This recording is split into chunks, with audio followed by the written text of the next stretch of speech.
Hi, this is Kat with Beadaholique, and in this video I'm going to show you how to make the Timbuktu bracelet featuring GemDuos and Cymbal bead endings. So you're probably familiar with GemDuos, and those are these here, right here. These are nice little diamond 2-hole beads, and they have a little beveled edge on the front and they're flat on the back. Now the cymbals are a little bit different, so they're designed to look like the shape and to be utilized with this particular shape, but it has a nice little metal element and a little ring on the end. So this is the antique brass. So this is the exact shape that we're going to be using for our bracelet here. And you can see I have a finished version. So what I'm going to do is I'm going to show you how you can make really simple, quick and easy components to just string together with jump rings, just like you see here. But I did bring out some of the other cymbals that we have, and you can see those on my table. So again, I wanted to show you that we have that beautiful antique brass finish, but we also have some great gold and silver as well. So it's going to be really, really wonderful. And you'll notice that you're seeing some different shapes here. So for example, you have this shape, which has a little bit more of a square, and that can be used with half tilas or tilas. And we do also have some super duo shapes. And you'll notice one of the other things that's really neat, and I want to point out this one right here. This is a little bead substitute. So it looks like a tila, but you can actually just use it as a tila. So you get that nice little metal element. So I just wanted to bring out a couple of examples. We do have many other videos showing you how to use these beautiful cymbals as the bead endings, bead substitutes. So you can utilize that as well. We also do have some lovely magnetic clasps. But lots of videos and projects showing you how to use those, but I just wanted to bring those out to show you some of the beautiful color varieties and really showcase that antique brass. So that's what we're going to be doing here today. We're going to be bead weaving this together. All right, so to do that, I'm going to be using some FireLine, and today I'm going to be showing you using this smoke color so it shows up really nicely today. But if you are going to use this colorway, I would recommend using the crystal FireLine. I think it's just going to disappear a little bit better and you're going to like the results. So you will see the thread in this particular demonstration, but for yours, I would recommend the crystal. But of course, if you're using a darker color bead, go ahead and utilize that smoke. All right, so we're going to have 2 pairs of chain nose pliers, a regular and a bent, to help us with the jump rings. And then we're also going to be using our thread zap here. And I have already some smoke FireLine onto my size 12 needle. But before we dive in, I just want to do a little demo on sizing, because I know one question is we always want to be clear about how big things are. So let me bring my ruler in. And just so you can see, from end to end, I've done 7 units. Oop, and there go my magnetic clasps. We are about at 7 inches. So you can just see from one tip to the other that 1 unit is going to be just shy of 1 inch. So then you add on that little jump ring, and those are 4mm 22 gauge jump rings. That's going to add about 1 inch. So for however many inches you would like your piece to be, you can add on 1 extra unit. So let's say if you wanted a 6-inch bracelet, obviously you would not use 1. And then if you needed to add just a little bit of extra space, down here at the back, I would recommend adding a couple of jump rings. So you add like 1 or 2 more jump rings just if you need that little extra 1/4 inch or so. So that's a little bit about sizing. All right, so let's show you how to do our little weaving here. So what we're going to do is I'm just going to kind of pull this out, and what I like to do is sort of, play with them almost like little geometric shapes in math class. So I'm just going to kind of put that together so I know exactly how that's going to go. And what we're going to do is we're going to take our needle, and I'm going to try to leave this on the table so you guys can really see what's happening. So I'm going to take my needle and I'm going to go through that first symbol there. And I'm also going to go through that GemDuo at the top. So let me get all the way through there. And I have maybe about 2 feet of thread on my needle. That's even probably too much because this is so tiny. But I just wanted to be able to kind of really showcase it for you guys. All right, so we came up through that first hole. So now what I'm going to do is I'm going to take my needle and I'm going to go back down through that second hole of that GemDuo.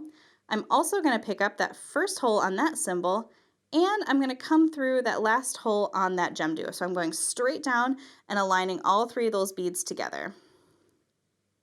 And I'm just going to pick up my needle. There we go. All right. So last but not least, I need to turn my thread around, and I'm going to go through this side of this GemDuo right here, but I'm not going to go through that next symbol because we are going to do something a little different. All right, so now I want to kind of cinch everything up together and scooch all my beads down there. So they're all kind of hanging down there. So what we're going to do is we're just going to tie an overhand knot. And I'm just going to take this around through and tie a knot, and that's going to come together there, just like so. And now I'm going to do another quick little knot, and you can see that it's buckling just a little bit. Don't worry, that will relax. So just tie a little knot and kind of give it a little extra tug. All right, so there we go. So now you can see that it's laying a little bit flatter. You just need to sort of press it down. So I'm going to pick this up, and what I'm going to do is I'm going to take the side that has the needle on it, and I'm going to go through the same loop that I did. Let's see if I can catch both. Nope, and just do one at a time. Sometimes you can catch both at the same time. And I'm going to go up through that GemDuo. So you kind of have to bend it back and just sort of sneak your needle through there because we've made it nice and taut. There we go. And now you can see that little thread bridge going up and over. So we're going to do that again. So we're going to go down through. And I only want to come out the other side of the cymbal there. Just like so. All right. So now I'm going to remove my needle from this side. Just sort of set that aside. So this was the side that my needle was on. I'm going to take the other side here, find the end, thread on my needle,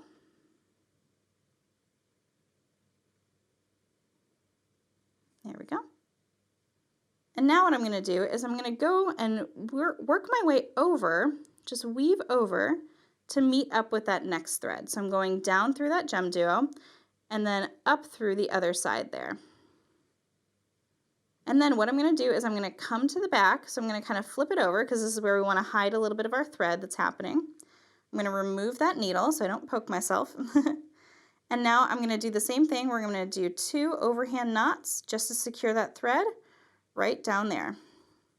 So this prevents you from having to weave too much, and it's really simple, and it's a nice little easy way to do a little bit of weaving, but then do mostly connecting, so you get a nice delicate bracelet. All right, so what I'm going to do is I'm going to bring those two together. And again, this is showing you on the back, because what we're going to do is I'm going to bring in my little thread zap here. Press it down to warm it up. That is getting very hot, so please be careful. So just go ahead and try to keep your fingers out of the way, and we're just going to thread zap off both of those cords on the back. Looks like I just got the one. And zap, there we go. All right. So I'm going to set my little things aside, and now I have my completed little component. So then you can make as many as you need, and once you are done and ready for that, let's say I'm going to attach my clasp here, and this is going to be the same way, so we're just going to use a couple of those jump rings, and everybody's going to get really friendly because it's magnetic. So I'm just going to take it in my pliers, give it a little gentle twist, and then I'm going to slip it onto either one end of the little end, the bead ending here, or slip it onto the clasp. Slip that on. There we go. And then I'm going to come in with this plier, and we're just going to close that up. So that could be one of the endings for my bracelet. So then you just sort of repeat, and you just add them and attach them all with little jump rings at the end. Very, very simple, and just make as many as you like. It's the same technique, but it's really fun to use these bead endings. It brings a little bit of an extra metal element to it, and I just love how delicate it really wears on the wrist. So you can just see how easy that is also with that magnetic clasp, but just really, really lovely and delicate. I hope you enjoyed this video. You can get all of the symbols and all of our GemDuos and all the supplies you've seen here over at Beadaholique.com.